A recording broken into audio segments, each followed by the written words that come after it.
इस समय हम जम्मू कश्मीर नेशनल हाईवे सिदड़ा में मौजूद हैं और आधे घंटे पहले की बात है, यहाँ पर एक ट्रक पलटा है।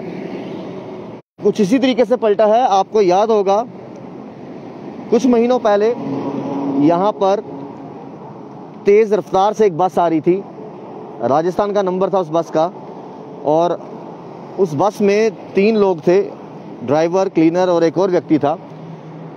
और वो जब इस टर्न से तेज़ी से मोड़ काटने लगी तो लगभग मैं बताऊंगा ये वो रोड है जहाँ पर वो पलटी थी, और वो बस जो है 2 स्कूटी सवार थे उसके ऊपर जा गिरी। हालांकि ये एक्सीडेंट भी कुछ इसी तरीके से हुआ है। मोड़ पर जो है वो कंट्रोल नहीं हो पाई स्पीड और ये ट्रक पलटा है। इसमें 2 लोग सवार थे, अभी घायल हैं, उपचार के लिए हॉस्पिटल ले जाया गया है। मैं बताऊंगा ट्रकों के टायर के निशान जो है, ट्रक के टायर के निशान है, वो भी गाड़ी का नंबर आप देख सकते हैं, ट्रक का JK 21C2788। और थोड़ी और आगे लेके चलेंगे तो वहाँ पर आपको निशान भी नज़र आएंगे ट्रक के टायरों के।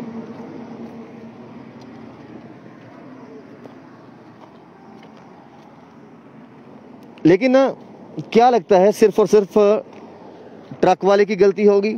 हम अक्सर ऐसा कहते हैं कि देखिए ओवर स्पीड होगी, ओवरलोडिंग होगी, एक्सीडेंट की वजह ये भी हो सकती है, वो भी हो सकती है। लेकिन हर बार हम यहाँ पर आकर प्रशासन को आड़े हाथ लेते हैं, वो क्यों? एक बार नज़ारा दिखाना चाहूँगा। यहाँ पर कहीं पर बोर्ड नहीं लिखा हुआ, कहीं पर लिखा हो स्पीड लिमिट या आगे तीखा मोड़ है, ध्यान रखिए, कहीं पर भी नहीं लिखा हुआ। अगर दिन दहाड़े में इस तरह का एक्सीडेंट हो सकता है तो आप खुद अंदाज़ा लगाइए रात के समय कितना जोखिम होगा, क्योंकि यहाँ पर लाइट तक नहीं है खंभों में, यहाँ तक लाइट तक बिल्कुल नहीं है। और ये जो ट्रक है ये भी इसी मोड़ पर आप देखिए किस तरीके से यहाँ पर पलटा है। और ये पहली बार नहीं हुआ, ये दूसरी बार यहाँ पर सेम स्पॉट पर पिछले अगर कुछ महीनों की बात करें एक्सीडेंट इसी तरीके से हुआ है।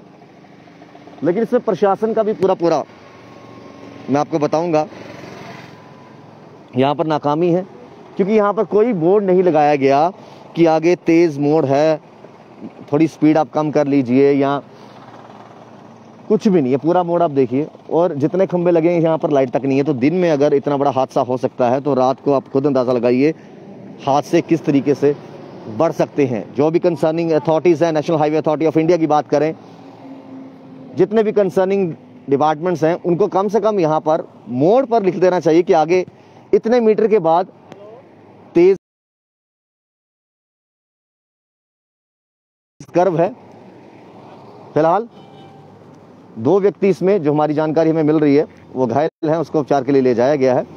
लेकिन ये पिछले 5-6 महीनों में दूसरा ऐसा हादसा सामने पेश आया है।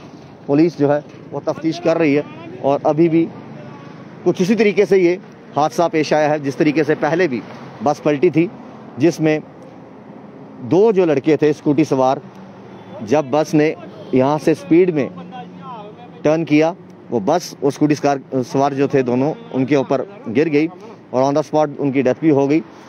इस तरह के हादसे आगे से ना हो, इस चीज़ का ध्यान जो है national highway authority of India को भी रखना होगा कि अगर आप टोल प्लाजा पे टोल काटते हो तो आप ही की जिम्मेवारी बनती है कि पूरी रोड में जो है जगह जगह पर लाइट भी हो, खास तौर पर नेशनल हाईवे पे। और दूसरी बात हर जगह ये लिखा होना चाहिए कि कितने मीटर के बाद शार्प मोड़ है, स्पीड लिमिट, जो कि एक national highway authority of India की अगर बात करें तो ये एक नॉर्मल से नॉर्म्स है। अब इस बोर्ड पे क्या लिखा है वो भी मैं आपको बताऊंगा। इस बोर्ड ये जो लगाए हैं ये सिर्फ एरो हैं, यहाँ से वहाँ दिखा रहे हैं। रही बात यहाँ की, देखिए अभी भी गाड़ी आ रही है, एक ट्रक आ रहा है। यहाँ पर जब कर्व आता है तो कई बार स्पीड कंट्रोल करना मुश्किल हो जाती है क्योंकि ढलान भी है, तो इस तरह के एक्सीडेंट जो है पेश आते हैं। अभी ये देखिए एक के साथ एक गाड़ी आ रही है। तो इस तरह के हादसे जो हैं आइंदा ना हो, पीछे एक बोर्ड लगाया जाए और वहाँ पर मेंशन किया जाए कि देखिए इतनी दूरी के बाद जो है बबल जी कह रहे हैं ड्राइवर और कंडक्टर कैसे हैं, उनको मामूली चोटें आई हैं, भगवान का लाख लाख शुक्र है उनको गंभीर चोटें नहीं आई और फिलहाल उनको उपचार के लिए ले जाया गया है। लेकिन यहाँ पर सीधा मैं national highway authority of India की बात करूँ या जितने कंसर्निंग विभाग पड़ते हैं उनसे मैं रिक्वेस्ट करूँगा कि यहाँ पर national highway authority of India की बात करें या बाकी कंसर्निंग डिपार्टमेंट्स की बात करें, यहाँ पर जगह जगह पर बोर्ड लगाए जाएँ, लाइट यहाँ पर हाईवे पे होनी चाहिए। अगर दिन में इतना बड़ा हादसा हो सकता है तो रात के समय ये हादसा जो है और भी सामने आ सकते हैं। ये बिल्कुल मैं आपको बताऊं ये एग्जैक्ट लोकेशन कहाँ है, ये एग्जैक्ट लोकेशन आपको मालूम होगा कि नेशनल हाईवे सिद्रा की बात करें, यहाँ पर जो रेस्टोरेंट्स बने हैं, टुमारोलैंड की बात करें, ऑरेंज की बात करें, दिल्ली 6 की बात करें, तो उसके बिल्कुल बाहर जहाँ पर 6 महीने पहले भी एक एक्सीडेंट इस तरह का पेश आया था। अभी भी आप देखिए ट्रक आ रहे हैं, आप ये दिन का अब देखिए कट कितना बड़ा है। अब कट अगर इतनी नॉर्मल स्पीड में कट बजे, चाहे बाइक वाला भी है आप कार वाला भी देखिए, नॉर्मल स्पीड में अगर कट बजे तो जाहिर सी बात है कट जो अंदर से आएगा। अगर थोड़ी सी ढलान की वजह से स्पीड बढ़ भी जाती है तो फिर कट जब बाहर से आता है तो फिर कंट्रोल कर पाना के बड़ा मुश्किल होता है। अब ये गाड़ी आई है, अब गाड़ी की नॉर्मल स्पीड है, ये यहाँ से निकली है। इसी तरीके से जब इंसान एक नॉर्मल स्पीड में आता है तो एक्सीडेंट का खतरा जो है कई बार बढ़ जाता है जब सही समय पर ब्रेक नहीं बजती। फिलहाल ये ट्रक पलटा है और जो हमारे पास खबर आ रही है 2 व्यक्ति जो इसमें सवार थे वो उनको उपचार के लिए ले जाया गया है।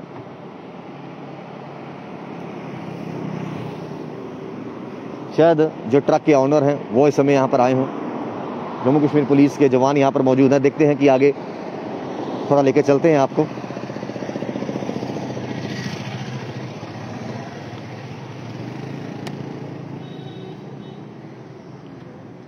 सामान वगैरह बीच में पड़ा है, लेकिन 2 व्यक्ति जो हैं वो घायल हैं और उनको उपचार के लिए ले जाया गया है।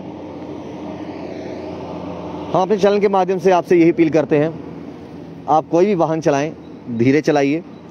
4 व्हीलर चलाते हैं तो सीट बेल्ट का इस्तेमाल कीजिए, 2 व्हीलर चलाते हैं तो हेलमेट का इस्तेमाल कीजिए। और कंसर्निंग विभागों से कहूँगा, ख़ास तौर पर national highway authority of India और जितने भी कंसर्निंग डिपार्टमेंट हैं उनसे कहूँगा कि यहाँ पर जगह जगह पर जो है बोर्ड लगाए जाएं, यहाँ पर लाइट लगाई जाए, ताकि अगर दिन में इतना बड़ा हादसा हो सकता है तो रात के समय खतरा और भी बढ़ जाता है। देखते रहिए वॉइसेस, श्याम जी के साथ राहुल खत्री, बाफ एक्सेस न्यूज़ के लिए।